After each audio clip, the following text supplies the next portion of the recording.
Aujourd'hui, je vais vous raconter une histoire. Imaginez un peuple de dieux et de déesses, les créateurs, unis au sein de la FAC, Forum Astral des Créateurs. Leur but ? Créer un organe afin de permettre aux animaux de percevoir leur monde et peut-être même de penser. Les créateurs ont pour l'habitude de travailler en groupe afin d'explorer de nouveaux territoires, d'échanger leurs idées pour en analyser les forces et les faiblesses et de proposer de multiples solutions à leurs problèmes. Devant l'ampleur de la tâche, ils ont nommé un apprenti créateur pour les aider à coordonner ces idées et ainsi les aider à concevoir ce qui deviendra plus tard le cerveau. Pour ce faire, l'apprenti utilisa une magie particulière, la magie de la simulation. En effet, la simulation permet, une fois défini son problème dans le langage que l'on veut, de savoir l'évolution d'un système au fil du temps. « C'est parfait », déclama le créateur, « c'est exactement ce que nous voulions. Qu'attendons-nous pour commencer ?» C'est que la simulation, aussi puissante soit-elle, demande du temps, expliquait l'apprenti. Du temps pour chacun des tests à effectuer, mais aussi et surtout parce que tester une fois ne suffit pas. Il faut refaire les tests, plusieurs fois. Ou sinon, le résultat est aussi vrai que quelqu'un qui lancerait un dé une seule et unique fois et déclarerait connaître toutes les solutions possibles du lancer de ce dé.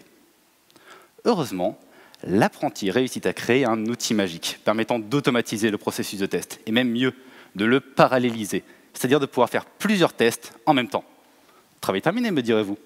Hélas, non, car les descriptions venaient de multiples créateurs, habitant des pays lointains et utilisant des langages différents.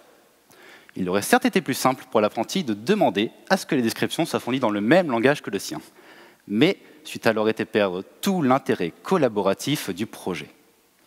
Dans le même temps, l'un de ses créateurs conçut un prototype de cerveau, un modèle très simple d'à peine quelques neurones. Il demanda immédiatement à l'apprenti de tester sa nouvelle création.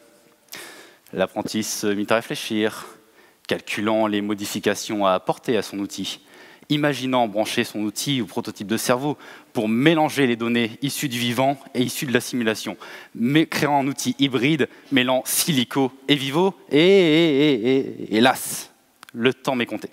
Et bien que cette histoire ne soit pas finie, je me dois de revenir à la réalité.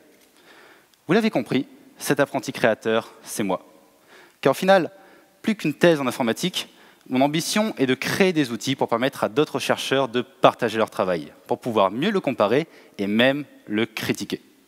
Nous ne sommes pas des dieux, et il est possible que l'univers soit trop complexe pour que nous ayons un jour une chance de le comprendre parfaitement. Mais c'est pour ça que nous allons nous y mettre à plusieurs, parce que cela vaut la peine d'essayer. Merci de votre attention.